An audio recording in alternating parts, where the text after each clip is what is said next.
कर्ण पिशाचिनी भाग दो। विजयकांत को जब होश आया तब उसने देखा कि वो एक घर के आंगन में लेटा हुआ है। चारों तरफ बहुत सारे जिज्ञासु चेहरे उसे ही देख रहे थे। विजयकांत को होश आते ही वह लोग आपस में बात करने लगे। पंडित जी, होश आ गया।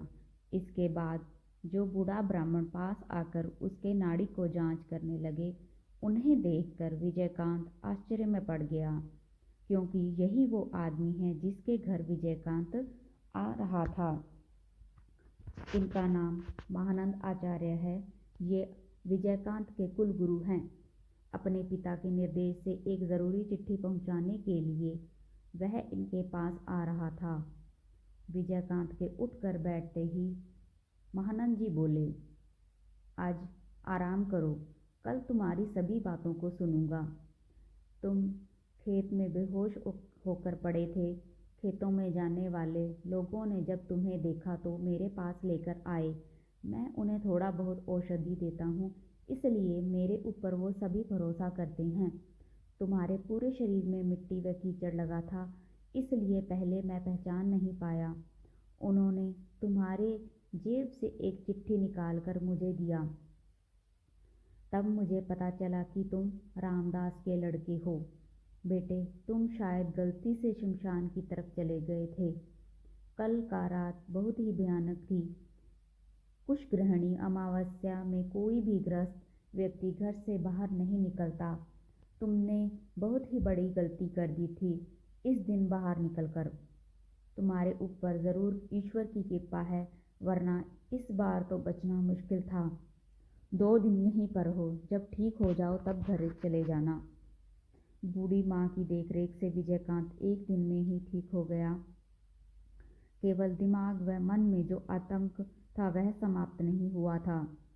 अगले दिन सुबह महानंद जी ने विजयकांत से उस पूरी रात की घटना को सुना। सुनने के बाद कुछ देर चुपचाप बैठे रहे, फिर बोले, उस दिन गोपालेश्वर का कर्ण पिशाचिनी साधना में सिद्धि लाभ नहीं हुआ, जिसका कारण तुम ही हो। लेकिन यह तुम्हारे लिए अच्छी बात नहीं है।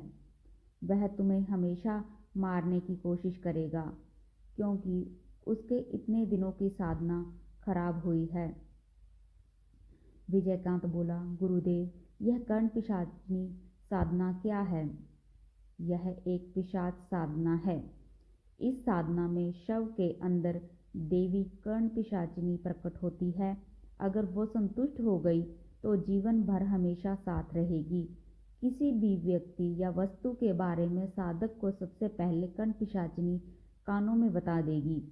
इससे सिद्ध करने वाले साधक किसी का भी भविष्य जान सकते हैं तथा बहुत सारे शक्तियों को पाते हैं। पिशाच साधना निम्न श्रेणी की साधना है। इस साधना के वक्त वातावरण लाश सड़ने जैसी गंध से भर जाती है। ऐसे साधक नर मांस भी खा सकते हैं। विजयकांत आश्चर्य होकर सुनता रहा। फिर बोला, लेकिन क्या वह मुझे छोड़ देंगे? मैंने तो उनकी साधना को भंग किया है। मैं तुम्हें महामृत्युंजय कवच दूंगा, जिससे वह तुम्हारा मार नहीं पाएगा, लेकिन बार बार तुम्हारे सामने विपत्ति आएगी। लेकिन गुरुदेव, मैंने तो कुछ भी जानबूझकर नहीं किया। आखिरकार वैसे भयानक दृश्य को देखकर कौन नहीं डरेगा? बेटा, मैं सब कुछ समझ गया, लेकिन जो पिशाच साधना करते हैं वो अलौकिक सुख के अभिलाषी होते हैं।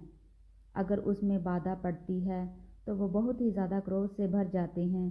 फिर भी तुम चिंता मत करो, आज रहो और कल कवच लेकर जाना। अगले दिन हमेशा के लिए अभिशाप व महामृत्युंजय कवच को साथ लेकर विजयकांत बैलगाड़ी में बैठकर स्टेशन की ओर रवाना हुआ। उस कुशग्रहणी अमावस्या की रात को शमशान के आसपास दूर दूर के कुटी में रहने वाले देवी भक्त व सितारा बजाकर ईश्वर नाम जप करने वाले को एक भयंकर क्रोध हाहाकार की आवाज़ सुनाई दी। इससे चिल्लाहट या हुंकार कहें, इस बात को वो सरल डरपोक लोग समझ नहीं पा रहे थे। वो सभी केवल आवाज़ को सुनकर आंख बंद करके कांपते रहे। माओ ने आतंकित होकर अपने छोटे बच्चों को सीने से लगाए रखा। हुंकार की आवाज़ ऐसी थी मानो बाघ से उसका शिकार किसी ने छीन लिया है, अथवा जैसे किसी की आंखों में गर्म लोहे की तीली डाल दिया गया है। सुबह डरते हुए उन्होंने अपने घर वह कुटी से बाहर निकलकर देखा। नहीं, कहीं कोई भयानक घटना का चिन्ह नहीं है।